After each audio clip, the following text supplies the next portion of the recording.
नमस्कार, मैं हूं आशीष चित्रांशी और आप देख रहे हैं द न्यूज लॉन्चर। मोदी के चुनाव जीतने वाले कानून की जांच होगी अब। ये जांच सुप्रीम कोर्ट करेगा। हालांकि इतना बोलते ही बहुत लोगों के मन में संदेह हो गया होगा कि सुप्रीम कोर्ट जांच करेगा तो क्या ही जांच करेगा, लेकिन फिर भी हम एक लोकतंत्र में संवैधानिक व्यवस्था में रहते हैं और वो अंतिम स्थान, वो अंतिम अदालत जिसे संविधान का कस्टोडियन कहा जाता है, उस पे आखिरी तक भरोसा हम रखेंगे। असहमतियों के साथ, सवालों के साथ, सरेंडर के साथ नहीं, सवालों के साथ, अंधभक्ति के साथ नहीं, जागरूकता के साथ उस पर भरोसा रखेंगे। जब बिल्कुल ही भरोसा जिस दिन खत्म हो जाएगा, उस दिन तो लोकतंत्र ही खत्म हो गया ना। फिर इतिश्री खत्म, कुछ नहीं बचा फिर। तो लाइए जरा हेमंत जी को मैं खबर दिखाता हूं आपको। ये खबर इस वक्त की बड़ी खबर है। हम जब रिकॉर्ड कर रहे हैं, रिकॉर्डिंग हमने शुरू किया है उस खबर के आने के मुश्किल से 15 से 20 मिनट में, उससे जुड़े कंटेंट निकालने के बाद। तो इस वक्त की सबसे बड़ी खबर है, सुप्रीम कोर्ट अब मोदी के कानून की, चुनाव आयोग से जुड़े चुनाव आयुक्तों की नियुक्ति और चुनाव आयुक्तों को जो अकल्पनीय सुरक्षा प्रदान की गई है, उसकी अब जांच करेगी सुप्रीम कोर्ट। जांच करेगा। इसमें ज्ञानेश और ज्ञानेश के दो साथी, ये सब फंसेंगे अगर जांच बारीकी से और निष्पक्षता से हुई। ये सूर्यकांत की सबसे बड़ी परीक्षा है। इससे बड़ी परीक्षा नहीं होगी, क्योंकि ये जो परीक्षा है ना, अगर सूर्यकांत इसमें पास हुए तो सूर्यकांत महानायक बन सकते हैं, लोकतंत्र के सेवियर बन सकते हैं। फेल हो गए तो फिर क्या, ऐसे ही रोना पीटना चालू रहेगा हम लोग का। खबर लाइए, दिखाइए हेडलाइन। हेडलाइन, केंद्र और ईसी दोनों को सुप्रीम कोर्ट का नोटिस। चुनाव आयुक्तों को कानूनी कार्रवाई से आजीवन छूट को कांग्रेस नेता की चुनौती। सीजेआई बोले, हम जांच करेंगे। जया ठाकुर, जया ठाकुर और वो जो है एक एनजीओ जो डेमोक्रेटिक रिफॉर्म्स के लिए, ADR, association for democratic reforms, Jaya Thakur और एडीआर, ये दो हैं जिनको मैं साल दर साल वही सुप्रीम कोर्ट में खड़ा पाता हूं। ये चुनाव सुधार को लेकर के, यहाँ पर जया ठाकुर को बेसिकली कांग्रेस नेता सब लिख करके मामले को डाइल्यूट करने की कोशिश करते हैं। मैं इसलिए इस बात को कह रहा हूं, साफ कर रहा हूं, जया ठाकुर को आप कोई भी बता दो मुझे, कांग्रेस नेता के रूप में क्या सीडब्ल्यूसी में है, स्क्रीनिंग कमेटी में किसी रहती हैं, टिकट बंटवारे में रहती हैं, किसी भी बल्लभगढ़ से लेकर के और वहां तक केरला तक कोई संगठन में उनके पास कोई पोस्ट है? कुछ नहीं है, कुछ भी नहीं है। जया ठाकुर को मैं विशुद्ध मानता हूं, इसके लिए जया ठाकुर को साधुवाद है, सलूट है। जया ठाकुर इस देश के लोकतंत्र के शुद्धिकरण में, इस देश की चुनावी प्रक्रिया के शुद्धिकरण में अपनी जान झोंक रही हैं। बस यही है जया ठाकुर की पहचान। तो कांग्रेस नेता जो लिखा है उससे बहकिएगा मत।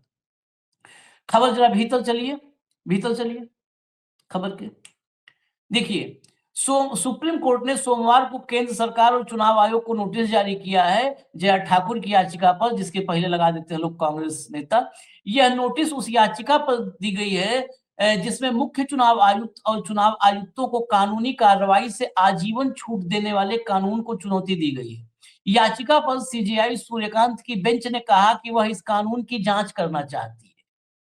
कांग्रेस नेता जया ठाकुर की याचिका में कहा गया है कि यह प्रावधान मुख्य चुनाव आयुक्त और चुनाव आयुक्तों को उनके कामकाज से जुड़े मामलों में पूरी जिंदगी के लिए नागरिक और आपराधिक कार्रवाई से बचा देता है। ऐसी सुरक्षा संविधान बनाने वालों ने न्यायाधीशों को भी नहीं दी थी, इसलिए संसद ऐसा संरक्षण नहीं दे सकती जो संविधान में दूसरे बड़े पदों पर बैठे लोगों को भी नहीं मिला है। देखिए सुप्रीम कोर्ट में अब दो चीजें मैं पहले साफ कर दूं, हेमंत भाई आगे तो पूरा भी ब्यौरा बताएंगे। सुप्रीम कोर्ट में 2023 का वो कानून आज भी चैलेंज किया हुआ पड़ा है और धूल फांक रहा है, जो चुनाव आयुक्तों की, मुख्य चुनाव आयुक्त और अन्य चुनाव आयुक्तों की नियुक्ति को लेकर के मोदी जी ने जो कानून बनाया था, वो धूल फांक रहा है।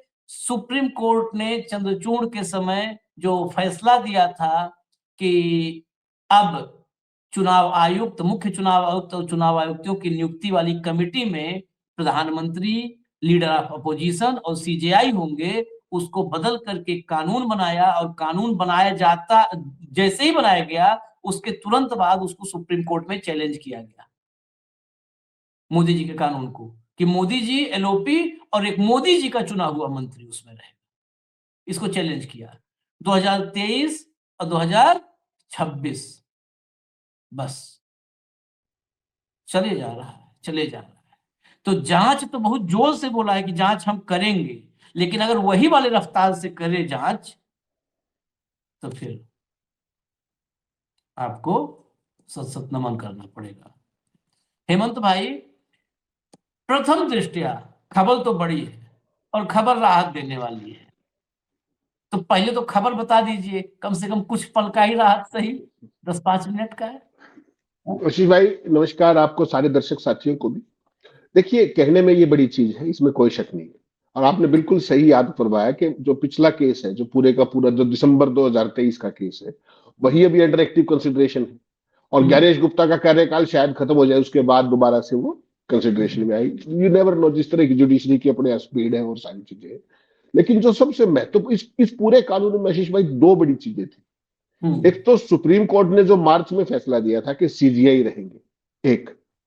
और दूसरा फैसला क्या था कि कानून बना लेंगे तो आप अपने हिसाब से फिर देख लीजिए, नंबर एक।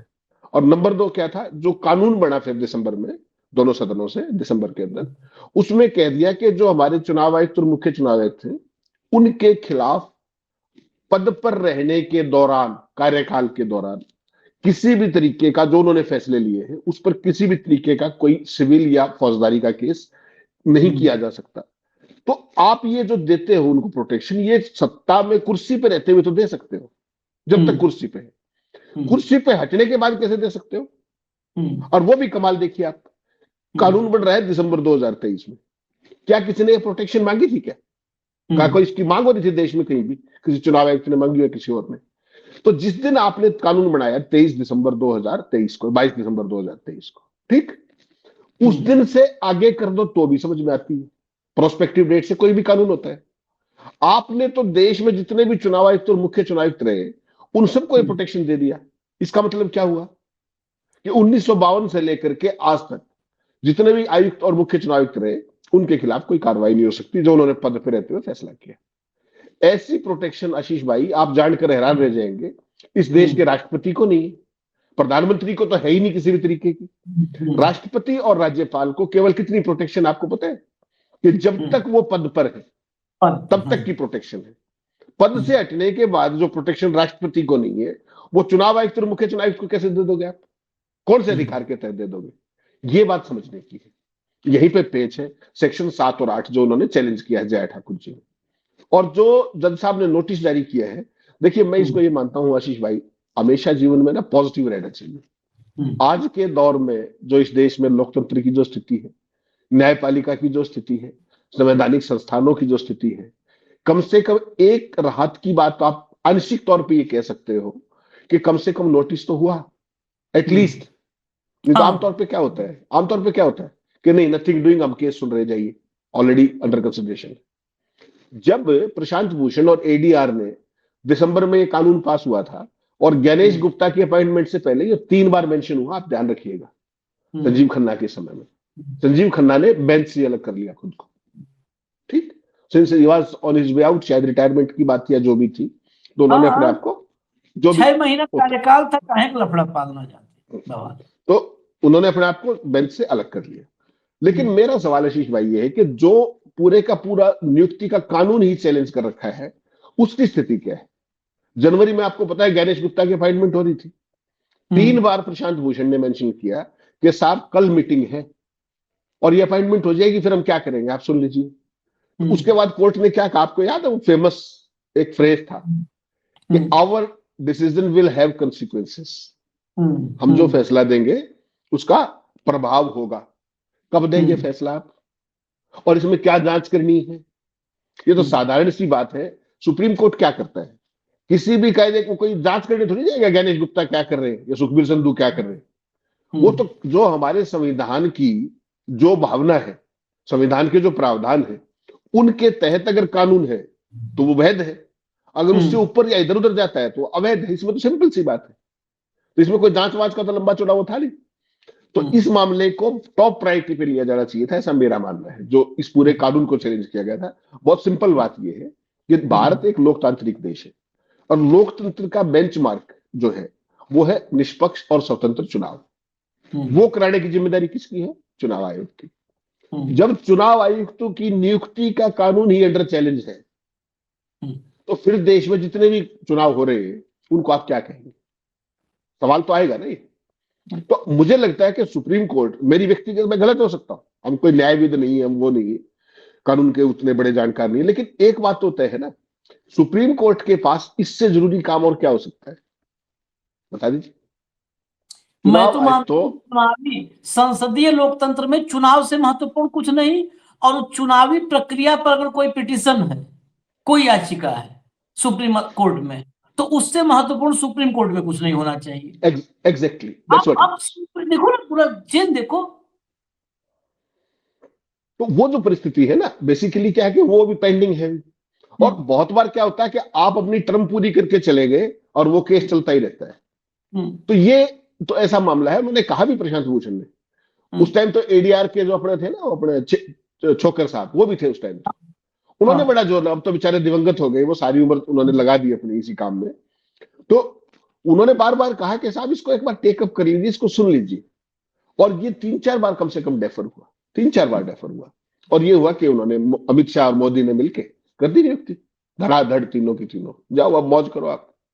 तो सवाल बेसिकली क्या है कि सुप्रीम कोर्ट ने जो मार्च में फैसला दिया था, उसमें आशीष भाई जो एक बीच की, देखो जुडिशरी की बात भी अपने को करनी पड़ेगी, बच तो हम सकते नहीं। बीच में एक दौर ऐसा आया जब आपके राज्यसभा वाले मित्र थे, जो आजकल राज्यसभा में बैठे चीफ जस्टिस थे, उनके दौर में कुछ क्रांतिकारी चीजें हुई। उसमें क्या हुआ, बड़ा ध्यान से सुनिएगा, बड़ी इंपॉर्टेंट बात है।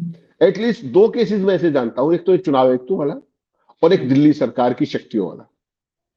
दोनों केसेस में क्या हुआ, आपने कभी नहीं सुना होगा जुडिशरी में। इलेक्शन कमीशन के मामले में क्या कहा सुप्रीम कोर्ट ने कि प्रधानमंत्री रहेंगे, चीफ जस्टिस रहेंगे और लीडर ऑफ अपोजिशन रहेंगे, ठीक, बात खत्म होगी।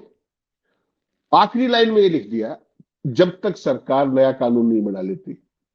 सरकार ने कानून बना दिया कानून, सीजीआई को बाहर कर दिया, चलिए ऐश कीजिए। इस आदेश ऑर्डर देने की इस कला के आविष्कारक का नाम भी बता दीजिए।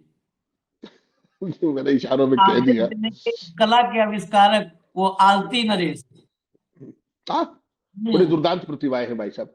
वो, उस व्यक्ति को याद रखा जाएगा। मैं कभी अब जीवन में मुझसे कोई जबरन मेरे किसी भी कीमत पर कनपट्टी पर रख करके कुछ कह दे कि नहीं इनको बड़े सम्मान से बोलो, आदरणीय परम आदरणीय जस्टिस, हम नहीं बोलेंगे। उस आदमी ने इस देश की जुडिशरी के साथ बहुत गलत किया है। ऐसे ऐसे वो आविष्कार ऐसा, उस आदमी का आविष्कार देखिए। मैं आपके पास आ रहा हूँ, जब आप चर्चा छेड़ते तो हम नहीं रोक पाते। मैं उस आदमी का आविष्कार देखिए। इलेक्टोरल बॉन्ड अनकॉन्स्टिट्यूशनल, है, लेकिन जांच नहीं होगी। मतलब हेमंत अत्री गए रोहतक में कप्तान के यहां कि साहब हमारे घर में चोरी हो गई। पुलिस आई, पुलिस मौके का मुआयना की और कही चोरी तो हुई है भाई, पूरा दरवाजा खिड़की टूटा है, घर में से जो है कीमती सामान गायब है, चोरी हुई है। बस पुलिस ये कह के गई, प्रेस कॉन्फ्रेंस भी कर दी कि हेमंत अत्री जी हमारे शहर में रहते हैं, वरिष्ठ पत्रकार, इनके घर में चोरी हुई है। अब उसके बाद कुछ रिस्पॉन्स नहीं है। फिर हेमंत भाई गए, कप्तान साहब चोरी हुई है, चोरी हुई हमने बता दिया ना, अब जाओ घर आराम करो, आगे क्या, चोर और नहीं पकड़ेंगे, ये काम हमारा नहीं है, जाइए घर जाइए। अब असंवैधानिक बता रहे हो, लेकिन वो असंवैधानिक काम करके एक्सटॉर्शन कौन कौन किया, कैसे किया, उन गुनाहगारों को नहीं पकड़ोगे। ये इस तरह के फैसले का आविष्कार किसने किया? चंद्रचूड़। मुख्य चुनाव आयुक्त और चुनाव आयुक्तों की नियुक्ति प्रधानमंत्री, एलओपी और सीजेआई की कमेटी करेगी। आगे लिखा कानून बनाने तक। आविष्कार कौन किया? ये एलओपी है। दिल्ली वाले में जो आप दिल्ली सरकार, फैसला आ गया कि दिल्ली की शक्तियां कानून बनाने तक, दन से वो कानून बना दिए। मतलब कानून बनाने तक लिख करके, लिखने का मतलब ये समझ लीजिए क्या आता है कि जल्दी से कानून बनाओ बेटा, यही आता है ना मोटा मोटा, तो जल्दी उन से कानून भाइयों ने बनाओ। तो उन भाइयों ने तो ऑर्डिनेंस ला दिया भाई, कानून तो बाद में बनता रहेगा, ऑर्डिनेंस हाँ, लो अब आप। जल्दी से किया है पहले। उतने हाँ। नहीं, उतने नहीं गुरुजी, इस देश में अशांति का सबसे बड़ा रास्ता खोल कर जाने वाला व्यक्ति Chandrachud. Places of worship act 1991, उसमें लूप होल पैदा कर दिया। अयोध्या छोड़ करके ये था कि प्लेसेज ऑफ वर्शिप एक्ट 1991 में और कहीं भी एक खुराफात अब नहीं होगा। मोटा मोटी प्लेसेज ऑफ वर्शिप एक्ट 1991 ये सुनिश्चित कर रहा था कि अब अयोध्या हो गया, अब देश में इसके नाम पर नहीं कि इसके नीचे क्या था, न्यू के नीचे क्या था, ये काम अब नहीं होगा देश में। लेकिन उसका रास्ता दिखा दिया चंद्रचूड़ ने, उसका रास्ता खोल के गया ज्ञान व्यापी के जरिए। इस आदमी का पाप इस देश पर भारी पड़ेगा और न्यायपालिका का इतिहास लिखा जाएगा, तो इस आदमी का नाम लिखने के लिए अलग से स्याही कलम में डलवाई जाएगी, देख लीजिएगा। अब आप हेमंत भाई बताइए। नहीं आशीष भाई, जो आप कह रहे थे ना कि लोकतंत्र, संविधान, न्यायपालिका, वो सारी चीज बेसिकली, एक हमने चर्चा की कि पिछला जो केस है, मेन केस, वो किस तरीके से पेंडिंग है, नियुक्तियों वाला मामला। अब ये आ गया कि आप किस तरीके से उनको प्रोटेक्शन दे सकते हो। राहुल गांधी बार बार क्या कहते हैं कि भैया अगर सरकार बदली तो ये कानून भी बदल देंगे हम। जब ये कानून बना सकते हो तो बदल भी सकते हैं, वो शक्ति है किसी भी सरकार के पास। और ज्ञानेश गुप्ता और ये सारे उसमें बुरे फंसेंगे। मेरा सवाल आपसे ये है कि 2023 में कानून बना रहे हो और 1952 तक वालों को प्रोटेक्शन कैसे दे सकते हो आप? उसका कारण समझ लीजिए कि अगर 2014 तक वालों को दो तो सारे खड़े हो जाओगे आप लोग कि भाई इन्होंने तो सारे ऐसे ही लगाए थे, तो इसलिए सबको दे दो। मान कोई नहीं रहा है। उसमें एक संवैधानिक पक्ष ये है कि कोई भी कानून प्रोस्पेक्टिव डेट से लागू होता है। आज आपकी संविधान पास हुआ संसद से, आज से लागू हुआ हो जिस दिन राष्ट्रपति के साइन हुए, बैकडेट में कैसे कर दोगे 1952 से उसको? सोचिएगा। दिल्ली सरकार का मैं कह रहा हूं, दिल्ली सरकार का क्या इशू था कि शक्तियां एक चुनी हुई सरकार की, दिल्ली सरकार की या राज्यपाल की। तो मान्यों ने कहा कि शक्तियां चुनी हुई सरकार की, पूरा लंबा चौड़ा ज्ञान दे डाला उसमें सारा, और आखिर में फिर लिख दिया सरकार चाहे तो कानून बढ़ा ले, तो बना दिया उन्होंने, ऑर्डिनेंस ले आए, ले आए, कर लीजिए क्या करें।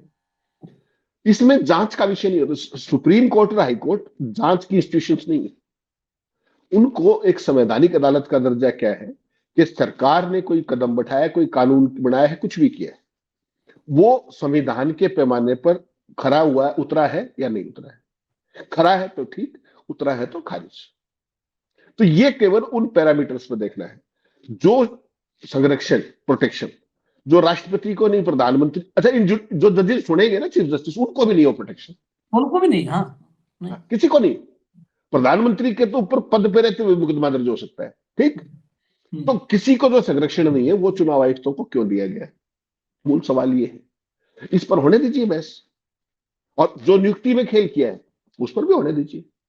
भाई पिछले चुनाव आयुक्त जो छोड़ के चले गए नौकरी, आजकल पता नहीं कौन से देश के दूतावास में कहा है, क्यों छोड़ गए वो भी नहीं पता। मैंने आपने देवी बात चर्चा भी की है। सवाल ये नहीं है, सवाल उससे आगे का है कि इस चीज को पेंडिंग करके क्या जो अपने चुनाव आयोग की जो पूरी की पूरी निष्पक्षता है लगातार सवालों के घेरे में है, न्यायपालिका इसको पेंडिंग रख करके क्या संदेश देना चाहिए? साल भर तो हो गया, ज्ञानेश गुप्ता का 1 साल तो हो गया। एसआईआर को लेकर के इतना बड़ा फैसला कर दिया भाई साहब। विदेशी नागरिकों को हटाना है, वोटर लिस्टों को शुद्धिकरण करना है। वोटर लिस्टों का शुद्धिकरण तो जिस दिन से देश आजाद हुआ है 52 से, तब से हो रहा है लगातार। इस बार ऐसा क्या हो गया था कि मोदी जी का चुनाव होते ही एसआईआर की जरूरत पड़ गई और पूरे देश को लाइनों में खड़ा करना चाह रहे हो आप? इस देश के अंदर कोई नोबेल लॉरेट हो, अमर्त्य सेन साहब 93 साल की उम्र है, उनको नोटिस दे दिया। एडमिरल अरुण प्रकाश को नोटिस दे दिया, नेवी चीफ। नेवी चीफ जो इस आदमी देश का रहा है, कागज ले आओ अपने, वोटर हक में। अपने क्या नाम है सांसद गोवा का, जो आदमी 5 साल एमपी रह लिए, उसको नोटिस दे दिया। क्यों? अरे सिंपल जो पाकिस्तान सिंपल। से लड़ लिया, पाकिस्तान को धूल चटा दिया, उसको दे दिया भाई। यही तो हाँ, राष्ट्रवाद दिखवाना है, देश को देखना है, समझना है। अरुण प्रकाश को दिया जाना और अमर्त्य सेन को नोटिस दिया जाना, इस देश के अस्मिता पर, इस देश के राष्ट्रीय मतलब राष्ट्रवादी भाव पर, भावना पर कालिक पोतना है और कुछ नहीं। भारत रत्न को नोटिस देते रहो, हैं? भारत रत्न को। वो एडमिरल, नेवी चीफ रहे 71 में, जो है वायुसेना वो पायलट थे, वायुसेना का जहाज उड़ाए, डिप्टेशन पे गए, वायुसेना में जाकर के वायुसेना का जहाज उड़ाए, उनको उनको दे दिया, बताओ आप। और कहते हैं सब राष्ट्रवादी हैं। अरे भैया, अगर ये राष्ट्रवादी हैं तो पहले तो नागरिकता ज्ञानेश कुमार की चेक कराओ, और 2002 से नहीं चेक होना चाहिए, 1902 से चेक करवाओ। तो पीछे जाना पड़ेगा ऐसे आदमियों जो देश में इस देश के योद्धाओं का अपमान कर रहे हैं। इनका 100 साल पुराना चेक करवाओ। कहीं ऐसा तो नहीं विश्व हिंदू परिषद वाले जो कहते हैं वहां से कोई लिंक है, डोभाल साहब जो कहते हैं वहां से कोई लिंक है? मैं तो इसलिए मुझे संदेह पैदा होता है भाई। हाँ हेमंत भाई, अब कंप्लीट करिए। नहीं अजय भाई, मैं केवल वही कह रहा हूँ कि इस तरह की चीजें अगर आपको डेमोक्रेटिक सेटअप के अंदर अगर आपको विश्वास कायम रखना है, तो इस तरह के जो व्यवस्थागत सवाल है, जो कानूनी सवाल है, भाई सीधी सीधी बात है, सुप्रीम कोर्ट तय कर देना कि सरकार का कानून वैध है या नहीं, ये बात ही खत्म हो जाएगी। उसके बाद क्या, कहानी खत्म। आप उसको लगातार पेंडिंग करके और इस तरह की प्रिविलेज के भाई वो किसी भी कार्रवाई से बचे रहेंगे फॉर लाइफ। जो संरक्षण देश में किसी को भी नहीं है, वो उनको अगर आप दोगे तो सवाल किस पे उठेंगे? आपके ऊपर ही उठेंगे, किसी और पे तो उठेंगे नहीं। बिल्कुल। तो सुप्रीम कोर्ट के ऊपर क्या जिम्मेदारी है? सुप्रीम कोर्ट के ऊपर ये जो जमानत जमून पर ये सब सुप्रीम कोर्ट के धंधे नहीं होने चाहिए। सुप्रीम कोर्ट में संवैधानिकता पर सवाल होते हैं, ठीक? कोई कानून है और जो लॉ के बड़े प्रश्न होते हैं, वो सबसे बड़ी प्रायोरिटी होनी चाहिए। सुप्रीम कोर्ट लगा पड़ा है कि फलाने की जमानत, फलाने का नोटिस, फलाने का ये, फलाना वो, कोई मतलब थोड़ी है।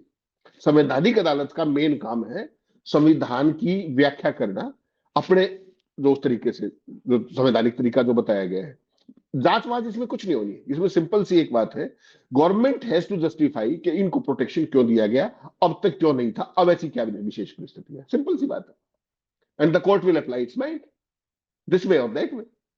इसको अगर आप पेंडिंग जब तक रखोगे, तब तक पूरी न्यायपालिका और जो ये आपका चुनाव आयोग है, इनकी साख पर, इनकी विश्वसनीयता पर लगातार प्रश्न चिन्ह बना रहेगा। मेरी चिंता केवल इतनी है, इसकी वो इंपॉर्टेंस इसको मिलनी चाहिए जो ये डिजर्व करता है ये मामला, खासतौर पर चुनाव आयुक्तों की नियुक्ति का कानून भी, और ये विशेष जो ये दो ही तो चीजें हैं उसके अंदर। सीजीआई रहेंगे या नहीं रहेंगे, सरकार ने वो ठीक किया है गलत किया, एक, और दूसरा ये जो संरक्षण देना चाहिए या नहीं देना चाहिए। इसको कोई भी सरकार आएगी बदल देगी, there is no doubt about it. Rahul Gandhi तो ओपनली कह चुके हैं कि ये कानून रख लीजिए, आप घर से पकड़ के लाएंगे, ढूंढ के लाएंगे। He is openly saying this. उसके बाद तो कुछ बचता नहीं ना। ऐसी सूरत में विश्वसनीयता कायम रखने की जिम्मेदारी पहले अब सुप्रीम कोर्ट के ऊपर, सरकार ने तो जो करना था कर दिया, अब ये जिम्मेदारी सुप्रीम कोर्ट पे हो, कितना जैसे उन्होंने नोटिस दिया है उस पर कितना जल्दी इस पूरे इशू को टेकअप करके इसको वंस फॉर ऑल सेटल करते हैं। देखिए इसमें एक, इसको न्यायपालिका अगर फरियाद दे तो बहुत अच्छा है। नहीं तो एक चीज जो हेमंत जी ने कहा ना कि कोई सरकार आएगी बदल देगी, राहुल गांधी की मंशा क्या है, राहुल गांधी की नीयत क्या है, राहुल बदल सकते हैं। लेकिन राहुल के अलावा या जिसकी बहुत मतलब अच्छी नीयत वाले नेता अगर कोई एक दो हैं बदल सकते हैं। नहीं तो देखिए सत्ता है, सत्ता है। तुम्हारा कुत्ता कुत्ता, मेरा कुत्ता टॉमी, तो मेरा दिन आएगा तो मैं अपने कुत्ते का नाम टॉमी नहीं रख लूंगा? काहे बदल देंगे? हम अपने कुत्ते का नाम टॉमी रखेंगे। ये समझना होगा।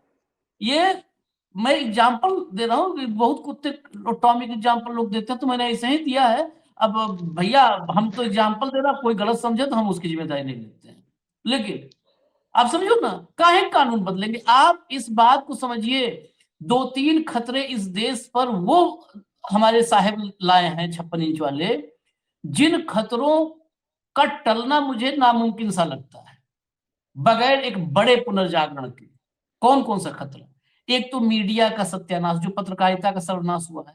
आप ये सोचिए कि सरकार बदल जाएगी तो ये पत्रकारिता सुधर जाएगी ना?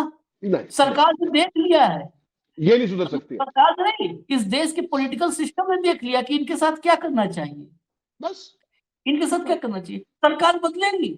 अच्छा, ये इतने बेगैरत हैं, तो ऐसा तो है नहीं कि सरकार बदलेगी तो कहेंगे हम पत्रकारिता नहीं करेंगे, हमारा मालिक चला गया। ये मालिक बदल लेंगे, और ये तत्काल मालिक बदल लेंगे, ओवरनाइट मालिक ट्रांसफर, तो मालिक ट्रांसफर कर लेंगे। तो पत्रकारिता, इसलिए ये भूल जाइए कि पत्रकारिता कभी इस देश में, ऐसे ही संवैधानिक संस्थाओं को लेकर के भी मेरे मन में डर है हेमंत भाई। देखिए, मैं अपना डर तो ये, क्योंकि फिर वही बात कहे ना कि हम अपने वाले का नाम टॉमी रख लेंगे, जिसको तुम कल तक कुत्ता कहते थे, आज हम कहेंगे अब टॉमी है, हम सरकार में है, वो टॉमी हो जाएगा। ये खतरा अब बहुत, मतलब जब तक आप इस देश को भरोसा ना हो जाए कि एक ऐसा नेता जो इस कीमत पर आए राज करने कि हमें इस देश को बनाना है, इस कीमत पर आए, जिसे कुर्सी बचाना है, वो नहीं बदलेगा कुछ भी। तो ये बहुत भारी खतरे हैं। ये देश के लोग अगर सोचे होते तो ये दिन नहीं देखना पड़ा होता। देश के लोगों में मैं भी हूं, अगर सोचा होता तो ये दिन नहीं देखना पड़ता। नहीं सोचे हैं तो भोगो फिर, जस करनी तस भोगहु दाता। हमारे यहाँ कहते हैं जस करनी तस भोगहु दाता, तो भोग रहे हैं। इजाजत दीजिए हमें। धन्यवाद हेमंत भाई, बहुत बहुत धन्यवाद। मैं चलते चलते एक बात और कह दूं, 30 सेकंड हेमंत भाई और लूंगा। हम भाऊ 2 दिन से पूर्वांचल की यात्रा पर मैं, मतलब बनारस गए थे, जौनपुर गए थे, तो लगातार वहां से हर घंटे फोन करते हैं कि हम फला जगह गए थे भाई, बड़ा अच्छा लगा। वहां सब लोग कह रहे हैं कि अरे वो जो है, ये तो हम न्यूज लॉन्चर तो हमारा चैनल है, क्योंकि वो चित्रांशी जी हमारे पूर्वांचल के हैं, तो हम तो अपना चैनल मानते हैं न्यूज लॉन्चर को। तो मैं आभार के साथ हाथ जोड़ के कहता हूं, ये पूर्वांचल के बच्चे बच्चे का चैनल ही नहीं है, उत्तर प्रदेश के 25 करोड़ अवाम में सबका चैनल है, और देश के 143 करोड़ जनता, ये चैनल सबका है। मैं तो यह भी कहता हूं, ये चैनल अंधभक्तों का है, अंधभक्तों का भी है। आज हमको आते हैं गरियाने के लिए, हम ब्लॉक तो नहीं करते, तो उनका भी ये चैनल, आप हमको गरिया भी सकते हैं, और जिस दिन आप पर मुसीबत आएगी, ये जिम्मेदारी के साथ कह रहा हूं, आपकी भी आवाज हम बनेंगे जिस दिन। और इतना तो तय है कि आप सुरक्षित नहीं है, कोई नहीं सुरक्षित है, दुई छोड़ कोई सुरक्षित नहीं है। तो बारी आपकी भी आएगी, हम आपके लिए भी हैं, ये चैनल आपका भी है। 143 करोड़ लोगों का, ये कहना जरूरी था, क्योंकि मेरे पूर्वांचल की तरफ गए थे भाव, तो वहां पर बहुत लोगों का वो प्यार है कि हमारा चैनल है, हमारे चित्रांशी जी हैं तो हमारा अपना चैनल है, तो सबका चैनल है। आप सबका आभार है इसके लिए, बिल्कुल हाथ जोड़ के आभार है। धन्यवाद हेमंत भाई, बहुत बहुत धन्यवाद। नमस्कार।